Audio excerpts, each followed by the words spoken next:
¿Ustedes saben de dónde sale la plata de una licencia médica? La de cualquiera de nosotros, o mejor la de aquellos trabajadores que tienen el privilegio de tener un contrato de trabajo. Seguramente ustedes saben porque están informados, porque tienen interés en la actualidad política, pero la mayoría no. De hecho, hace un tiempo se hizo un estudio y el 30% de los encuestados dijo que no sabía cuál era la fuente de financiamiento de las licencias. El 29% dijo que creía que la plata salía de las propias cotizaciones en el formato de un fondo común, o sea, de un fondo propio, acumulado con recursos que uno mismo ahorró. Y solo un 13% sabía que se financiaba con las cotizaciones de todos los trabajadores. Es decir, que solo 13 de cada 100 chilenos sabe que los recursos con que se paga una licencia médica no salen del propio bolsillo, sino de un fondo común, al que contribuimos todos con nuestras cotizaciones, con nuestros impuestos. Y lo digo porque si ya es una frescura pedir una licencia falsa, abstenerse de trabajar sobre la base de una mentira, si eso ya es en sí mismo una mentira y una estafa, un robo, más grave lo es si uno se da cuenta de que el Estado gasta plata considerada en el presupuesto de salud para solventar vacaciones de abusadores. Y empiezo con esto porque espero hacer un llamado a la conciencia, a que cada uno haga uso de licencias médicas solo cuando realmente lo necesite y solo durante el tiempo en que sea estrictamente indispensable hacerlo. Porque de lo contrario, sí, estamos robando plata que afecta el sistema de salud. Es un llamado de conciencia que debería impulsarnos a denunciar también irregularidades. Todos las conocemos. Los datos de la misma encuesta son impresionantes. Más de la mitad de los trabajadores sabía de personas que habían hecho uso de licencias fraudulentas. Y me pregunto, ¿qué hicieron? Probablemente nada, suponiendo que era una cuestión que no les afectaba, pero resulta que afecta. Entonces, cuando vemos salas de urgencia colapsadas, hospitales que deben postergar cirugías por falta de recursos, cuando uno ve estas cosas, problemas de esta entidad, no debería dudar un minuto en denunciar. Porque actualmente hay un proyecto de ley, pero ese proyecto está concentrado en sancionar a los médicos que las otorgan. Y está bien, porque es más eficiente, pero ¿qué pasa con los usuarios? Los chantas. Esos que reciben su sueldo a fin de mes como si estuvieran enfermos, aunque de hecho estén de vacaciones. Y vamos a empezar con otro amigo de Boric, porque a esta altura le podemos decir el ojo del lince al presidente. Giorgio Jackson, Manuel Monsalve, Miguel Crispi, Alberto Larraín. Parece que el casting de sus personas de confianza estuvo malo. Y el elegido de la semana es Raúl Domínguez, compañero de colegio del presidente Gabriel Boric, en un colegio en Punta Arenas. Este señor es un ingeniero civil eléctrico, o sea, con título profesional. Tiene un sueldo de más de 7 millones de pesos, que además había sufrido un aumento, algo así como un bono asignado por una función crítica. Este bono, 1 millón de pesos adicionales por esta función crítica. O sea, yo me imagino cuando me hablan de asignación por función crítica de algo que podría beneficiar a carabineros o a las Fuerzas Armadas en el contexto de una catástrofe natural, no sé, que les toca trabajar día y noche sin descanso. Pero no, varios de los amigos acá tienen este beneficio, sin que nadie sepa muy bien ni en qué consiste, ni de qué se trata su función crítica. Ingeniero civil, sueldo de 7 millones de pesos, 1 millón adicional por esta función que describíamos, seleccionado para asistir a un congreso en China, de manera oficial. Pero, oso, no vuelve a Chile cuando termina, se va a Europa.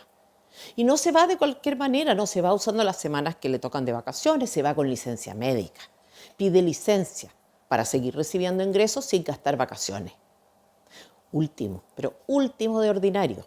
De ladrón en realidad, salvo que pueda acreditar lo contrario, pero parece que no, porque se fue, tuvo que renunciar. Entonces a este señor le pagamos doble, le pagamos sus vacaciones con el fondo común de que hablábamos, le pagamos el sueldo porque era funcionario público. Y la verdad es que no fue solo el ingeniero, fueron 25.000 ladrones más. El 2023 se publicaron unas cifras. el promedio de duración de las licencias médicas de los funcionarios públicos era de 30 días. ¿Cuántos de ustedes, cuántas personas que ustedes conocen han tenido enfermedades así, que las incapacitaran a este nivel? Obviamente las hay gente con cáncer, con tratamientos invasivos que realmente no son compatibles con el trabajo, pero acá estamos hablando de un promedio, que es muy distinto además en el sector público que en el sector privado. En este último, el sector privado, las licencias, por ejemplo, aumentaron en un 12%, en el Estado un 57%. Y no hablemos de estrés, por favor. Los funcionarios públicos gozan de inamovilidad. No es fácil despedirlos, tiene que haber un sumario. En términos de horario, deben ser los chilenos más puntuales del país a la hora de cerrar servicios. En materia de sueldo, todos estos son datos de hace un par de años, yo creo que las diferencias hoy son más groseras, no tuve tiempo de revisarlas, pero como decíamos, en términos de sueldo, los del sector público son mucho más altos. Promedio del sector privado, 881.000 pesos. Promedio del sector público, 1.144.000 pesos. Quizá debiera distinguir cuando hablo entre funcionarios públicos y operadores políticos, pero está cada día más difícil hacer esa distinción porque se ha llenado de amigos. Marcos Barraza, el comunista, el señor que fue ministro, el que era jefe de gabinete de Iracy Hasler, de viaje también, con licencia. No guardó el reposo que le sugirió el médico, o quizás fue un reposo distinto. Estamos hablando de los defensores del pueblo, de militantes del PC, de señores que han tenido muchas y muy buenas oportunidades en el sector público. No es gente como que dé un poco de pena. ¿Ah? No, es gente que ha vivido a cuerpo de rey, a costa de los chilenos, a costa del fisco. ¿Dijo algo la ex ministra de Trabajo y actual precandidata presidencial del Partido Comunista a propósito del caso de Marco Barraza? Hace un tiempo hubo empresas privadas que iniciaron acciones legales contra médicos por licencias falsas. ¿Se imaginan cuántas y cuán descaradas habrán sido las licencias para llegar a este punto?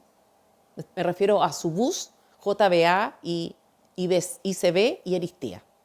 En el caso de Subus, contra el médico Mario Duzuel, de nacionalidad chilena, que emitió 8 licencias de 30 días a uno de los trabajadores de la empresa.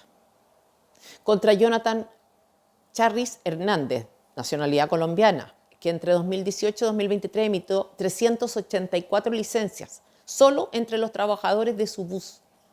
O sea, en particular, emitió documentos a 14 de ellos. En promedio, les extendió al menos 10 licencias a cada uno. Peor, uno en particular presentó 37 de forma individual, todas desde el talonario de este profesional. En el caso de JBA e ICB, se querellaron contra 22 médicos, todos asociados a los mismos centros de salud ubicados en el mismo domicilio, Recoleta 901. Aristía, todas las licencias de sus trabajadores estaban relacionadas con las mismas 3 sociedades médicas de Recoleta, en las que también se repiten 9 de los 22 profesionales de la salud aludidos. Entonces, no sé cómo decirlo, de trabajadores de estas empresas que tenían un médico de cabecera. ¿Y saben cuál es la causal preferida para las licencias estas? De salud mental. Entonces, ¿les importa la salud mental? Entonces, empecemos por esto, por evitar que abusen en nombre de enfermedades que no padecen y que son fáciles de describir, porque es muy fácil describir una enfermedad mental, cosa de ver Google. Es tan fraudulento esto, tan evidentemente chanta, que incluso durante el periodo del COVID, que era una epidemia a nivel mundial, había más gente con licencia por razones de salud mental que a raíz del COVID. Entonces, acá obviamente el Frente Amplio te va a decir que no puedes cuestionar, que aplica el amiga yo te creo para los asuntos de salud mental, pero todos sabemos que describir una depresión es fácil. También sabemos que la mayor parte de las veces no se resuelven este tipo de problemas guardando reposo, pero en fin.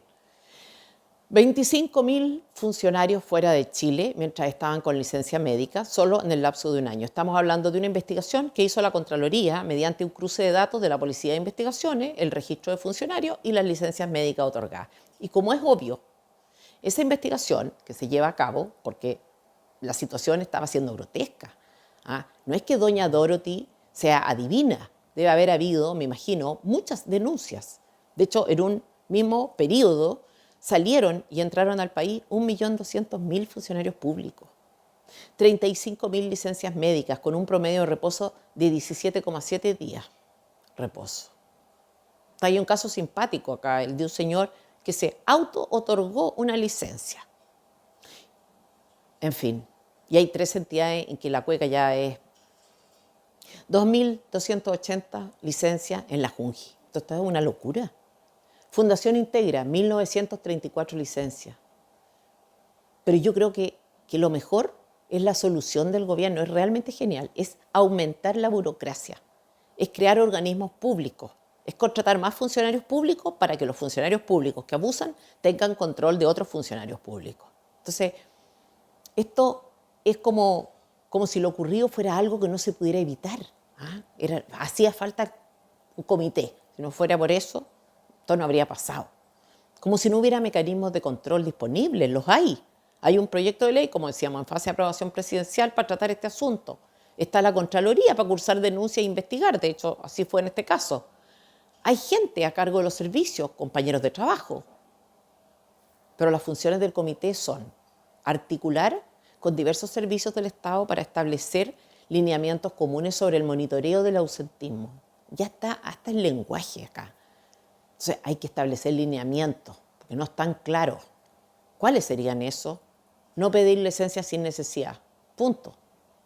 Pero no, el ministro de Hacienda, Mario Marcel, ordenó la creación de comités locales de ausentismo en cada subsecretaría y servicio público, antes del 30 de mayo. ¡Uy! ¡Qué urgente! ¡Qué celeridad! Comités conformados por jefes de servicio, de personal, de control interno y un profesional jurídico, con la tarea de monitorear mensualmente el uso de licencias médicas. Estamos hablando de algo grave, pero no tan complejo. Grave, 8 millones de días perdidos al año, equivalente a más de 350 millones de dólares en gastos por suplencia y reemplazo. O sea, no estamos considerando el gasto en sueldo. Es grave, pero tampoco es que haya que llamar a Elon Musk para saber cómo enfrentarlo. ¿Y para qué decir la idea de aumentar el número de potenciales carerrajas? Pues bien, esa es la solución que propone el gobierno de Gabriel Boric. ¿Qué otra? La Fiscalía.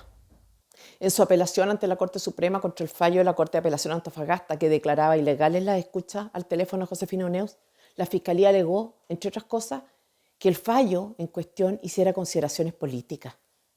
Y acá uno piensa, qué bueno que se dieron cuenta. Fíjense ustedes, se trata de un caso que afecta a personas del entorno personal, valga la redundancia, de Gabriel Boric, entre otros, el propio Alberto Larraín. Es cosa de ver el tono en que el presidente habla con Uneus para entender más o menos que son parte del mismo círculo. Larraín había sido bloqueado, ¿no es cierto? Era uno de los propios, o sea, Boric lo tenía pensado de ministro, solo que estaba, gracias a la intercesión de Isquia, en modo de castigo. Procultura, es el caso de una fundación que recibía fondos fiscales, alrededor de 300 millones el último año del gobierno de Piñera, cerca de 3.000 millones con la llegada de Boric al poder. Hace un par de semanas, y cuando el Frente Amplio se enteró de que el fiscal a cargo había solicitado interceptar el teléfono de Gabriel Boric, enloquecieron, que esto era espionaje político, que era como el régimen nazi, que Pinochet. La gente mayor recordará a la Laraco, era un personaje del Happening con Ja, programa de humor de los años 80, y el Laraco era un histérico, un escandaloso, un individuo que hacía de cualquier cosa, de todo en realidad, una tragedia, un drama. Y así es esta generación política, como el Laraco, solo que esa hipersensibilidad, esa tendencia a la hipérbole, ese descontrol emocional y verbal, esa deshonestidad intelectual es selectiva, o sea, les afecta solo cuando se trata de ellos, cuando están ellos en el centro de alguna polémica o de algún escándalo. Entonces, qué bueno que en la Fiscalía se dieron cuenta que esto era político, que el fallo era político. Piensen ustedes, los abogados que Boric comisionó para hacer seguimiento a causas que pudieran involucrarlo son los mismos que defienden a Josefina Uneus. Coincidencia que al menos es antiestética desde el punto de vista del presidente. Es bastante político, la verdad. Involucra nada menos que al presidente de la República. De hecho, en su conversación con la exmujer de Larraín, Boric le dice que revisó sus teléfonos para verificar si no había evidencia que lo complicara. Obviamente no lo dice en estos términos, pero dice algo así, alguna conversación. ¿Y a nadie le choca esto? ¿Cuántas personas tienen muchos teléfonos que revisar en el contexto de una investigación penal. Boric, el presidente, solicita también que una de las investigadas en el caso, mientras está siendo investigada, se contacte con la que entonces era su polola para ver cuál era su situación, para su defensa. Boric, el presidente, se entera de que hay una persona que murió por falta de atención a raíz de que no le pagaron ni el sueldo ni las cotizaciones. Más bien, de que su amigo es eventualmente responsable de esa muerte. Entonces, claro, es una conversación complicada para Boric esta, no lo deja bien parado. Actores políticos de primera, segunda y tercera línea. Plata fiscal, miles de millones de pesos transferidos en tiempo récord en medio de una campaña política. Acuérdense ustedes, recién electo Gabriel Boric, venía el plebiscito. Es bien político el caso. Lo que pasa es que el Frente Amplio no tolera que el Estado de Derecho pese sobre ellos. Lo vimos en octubre del 2019. Justificaron, avalaron y romantizaron la destrucción de la ciudad, del comercio, la quema de iglesias, las agresiones a carabineros. ¿Qué esperan ahora? ¿Que sean republicanos? ¿Que dejen actuar a las instituciones? Piensen ustedes que lo que está en juego para ellos hoy es su sobrevivencia. Si fueron capaces de lo que fueron por un pequeño y mezquino interés político, ¿qué cosas no serán capaces de hacer ahora con tal de eludir el peso de la justicia o de cualquier cosa que ponga en riesgo su caprichoso estilo de vida? El fallo está hecho a gusto y medida del consumidor frente amplista, lleno de referencias vacías, generales, doctrinales, a códigos y tratados que no se entiende bien por qué se aplican a este caso en particular. Un fallo funcional al grupo político que gobierna. Fíjense ustedes, acoge un recurso de amparo presentado por la defensa de Josefina Uneus. Un recurso de amparo. ¿Saben ustedes en qué circunstancias se presenta un recurso de amparo? ¿Para qué tipo de casos está previsto este instrumento? La Constitución es clara para aquellos que están o consideran que están injustamente arrestados, detenidos o presos o amenazados en su libertad personal o seguridad personal. Actualmente amenazados con una amenaza presente, no para algo que ya pasó, que ya fue, y para algo que tiene que ver con su seguridad, con su libertad. ¿Por qué la Corte acoge este recurso que no es el apropiado para el caso que comentamos? El recurso de protección era perfecto para la causa de Josefina Uneus. Es el adecuado para solicitar protección en cuestiones como el debido proceso, el derecho a la privacidad, la honra, los datos personales, la inviolabilidad del hogar, las comunicaciones privadas. En definitiva, para todas esas garantías que sí podían considerarse vulneradas. ¿Por qué entonces se usa el amparo? Porque es más rápido. Y está bien desde la perspectiva de los abogados intentar el camino más eficaz. No pesa sobre ellos el deber de hacer algo distinto. Pero el tribunal, hace algunas semanas, Héctor Meri, ministro del Tribunal Constitucional, fue incluido por error de la Fiscalía en una lista de imputados. Era testigo. El error fue de fondo acá. No es que se equivocaron al asignar a un verdadero imputado una dirección incorrecta, por ejemplo. Es que señalaron a un testigo como imputado. Su casa fue allanada, su celular requisado. En ese contexto, es decir, mientras sus dispositivos estaban en poder de la Fiscalía, o la PDI, no lo sé, recurrió de amparo. El tribunal rechazó el amparo. Y por último, en ese caso, el daño se estaba produciendo en tiempo real. Pero acá, tratándose de una amiga de Boric, no. Acá la Corte de Apelaciones pudo hacer una excepción y ella acceder a un privilegio. ¿Qué privilegio? Uno de los más valiosos en estos casos, que tiene que ver con el tiempo, con la premura, con sacar de la lupa de la Fiscalía una prueba que complicara al presidente de la República. La Corte de Apelaciones se prestó para que en un caso político, Josefina tuviera un trato preferente. Es decir, para que pudiera saltarse la fila y elegir a capricho el mecanismo más cómodo, no el correcto. Y esto es algo que a cualquier hijo de vecino, a usted o a mí, seguramente no nos beneficiaría. No harían esta excepción con nosotros.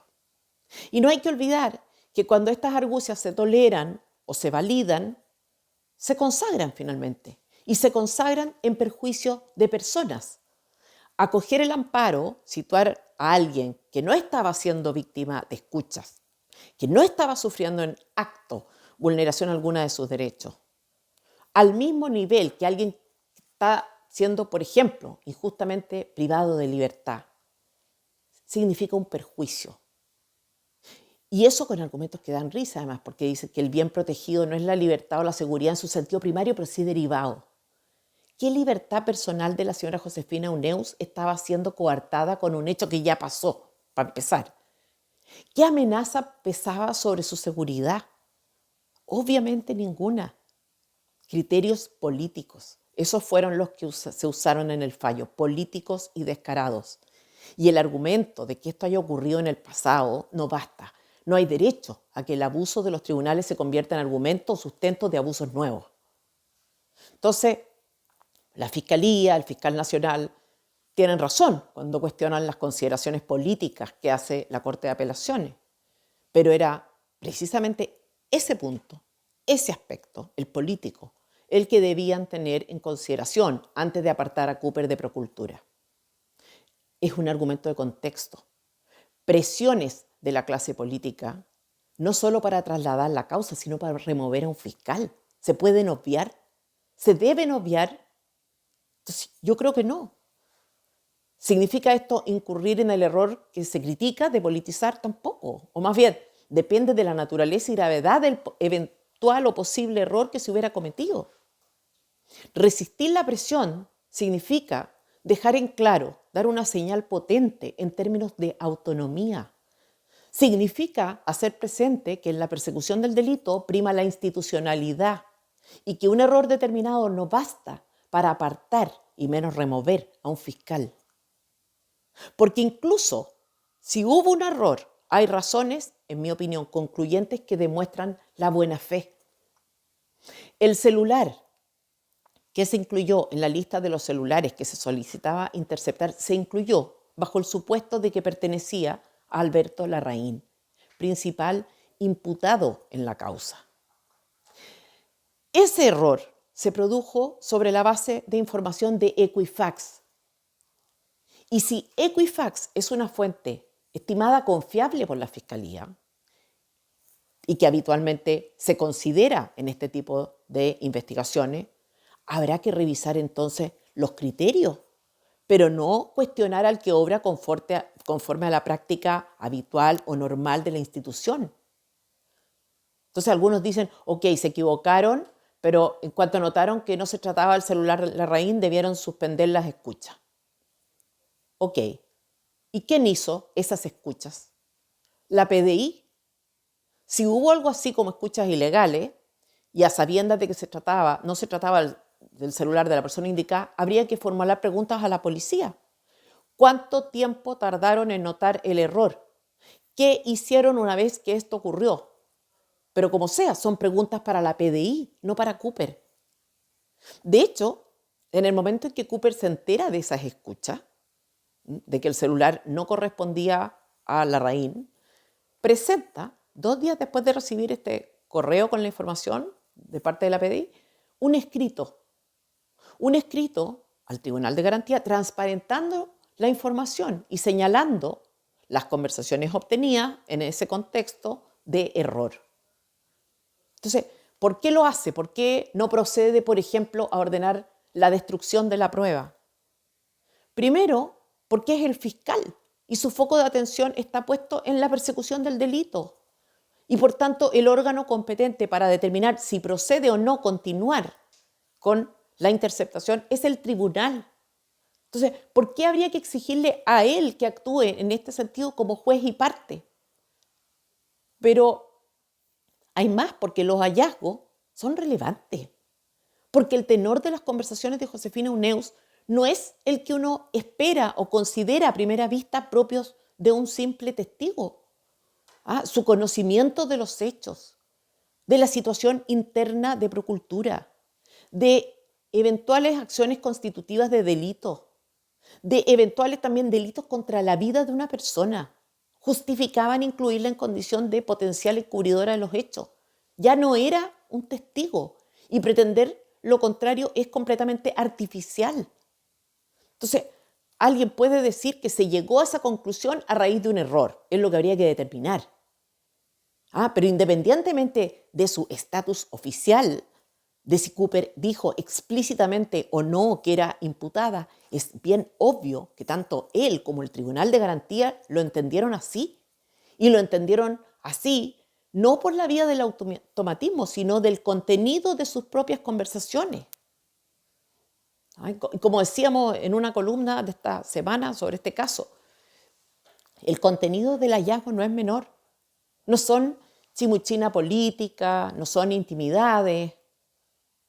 Recordemos, estamos hablando de una mujer que en su conversación con Gabriel Boric, presidente de la República, sobre el caso Procultura, no solo omite información, sino que miente. Miente.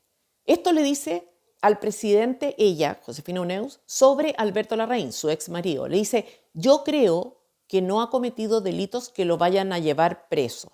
Yo creo que no hay apropiación indebida, pero sí hay irresponsabilidades graves, hay faltas, hay ambiciones, hay delirios de grandeza. O sea, denosta a Alberto Larraín en lo personal, pero descarta la comisión de delitos cuando habla con Boric. Le miente. Sean cuales fueran sus intenciones al mentirle, eso es lo que hace, le miente. De hecho, a su madre le dice algo radicalmente distinto y con mucho detalle. Le dice, lo que sí hay trucho de verdad, acto constitutivo de delito, fue lo que se hizo con las imprentas. Porque ponte tú, dice Josefina Uneus a su mamá, mandaban a hacer un libro para la minera Candelaria, inflaban el precio y decían que 100 ejemplares salían 10 millones de pesos, estoy inventando, y Andros se las hacía por 8 y con esos 2 millones hacían otros libros de proyectos que no tenían financiamiento. Como dice la Connie, estoy leyendo su propia conversación, citándola textualmente, como dice la Connie, esa es la única huevada que hicimos que es abiertamente ilegal, que si Candelaria, la empresa minera que financiaba esto, se entera, nos puede cagar. Perdón, pero alguien que tiene este nivel de información respecto de una estafa, ¿califica como testigo? Alguien que sabe que se le roba a empresas privadas, que conoce el mecanismo a través del cual se les roba, ¿es solo un testigo? Esta información da cuenta de un mecanismo, dice lo que se hizo con las imprentas, más de una vez, con varias. Josefina Uneus sabe también de un eventual delito que pudo causar la muerte de una persona y se lo comenta en esos términos a Gabriel Boric. Le dice, se murió el Junior Estafeta anoche de Procultura porque no le pagaron las cotizaciones y no pudo hacerse sus controles de salud durante todo el año. O sea, establece una relación causal entre la muerte y las acciones u omisiones, en este caso de Alberto Larraín. En conversaciones con una amiga suya, demuestra Josefina Uneus estar al tanto de que los propios empleados de la fundación hicieron presión para que las imposiciones se le pagaran, que Larraín fue advertido de la gravedad de la situación de la estafeta antes de que muriera. Entonces, la señora Josefina Uneus es una simple testigo, es como el señor que estaba haciendo fila dentro de un banco y presenció un asalto. Entonces, hay más. A su madre, Uneus le dice, este es el gallo que sabía todo. Sabía todo. ¿Sabía qué? No dice, quizás sabía cosas que el resto no, o dicen que sabía muchas cosas. No, asegura que sabía todo. Un todo del que aparentemente ella está bien enterada. Entonces, perdónenme, Alguien puede decir que todo eso da igual, que la escucha fue ilegal porque se fundó en un error, que por tanto la prueba se tiene que declarar ilícita, no sé. Hasta ahí yo puedo entender el razonamiento, pero pretender que ella no tiene nada que ver con todo esto, que es una persona que inocentemente tuvo algún grado de información, pero no de participación en los hechos, es muy, pero muy discutible. Entonces, Cooper incluyó el número de UNEUS sobre la base de una fuente que hasta donde sabemos es consultada habitualmente por la Fiscalía, Equifax. Si esto es así, si es algo que normalmente ocurre, habría que revisar el sistema, pero no podría imputarse al fiscal. Cooper tampoco fue el que hizo las escuchas a sabiendas de que se trataba del teléfono de otra persona. De hecho, cuando se enteró de que se trataba del teléfono de Josefina Nuneus y no de Alberto Larraín, a través de un correo electrónico enviado desde la PDI, esto lo supo el 14 de octubre, lo informó al Tribunal de Garantía el día 16 de octubre, o sea, 2 días después, y solicitó una nueva autorización. Cooper no tomó la decisión por sí ante sí de proseguir con las escuchas, sino que dejó en manos del tribunal la decisión, del tribunal competente. Cooper adjuntó en esa solicitud las conversaciones remitidas por la PDI y de esa forma le ofrece al tribunal en cuestión antecedentes como para que fuera ahí donde se hicieran las consideraciones prudenciales. Cooper consideró a Josefina Uneus en los hechos como imputada, aunque así no lo explicitara, porque sus conversaciones, las conversaciones de Josefina Uneus, hablan por sí mismas, porque esas conversaciones son un argumento. Cooper, sin embargo, fue apartado de una investigación bien conducida y, lo que es gravísimo, sin contar con una garantía mínima, básica del debido proceso, que es la de poder apelar a un fallo desfavorable. Lo ha hecho la Fiscalía, es cierto, pero después de que Cooper fuera entregado como chivo expiatorio a la opinión pública. Y el problema no es Cooper. Cooper solo representa lo que pasa en la Fiscalía con un fiscal si hay presión o si se comete un error. Cooper es la víctima de una operación política o, en su defecto, de la debilidad de carácter del fiscal. Es de esperar que institucionalmente nuestro país dé señales de mayor seriedad.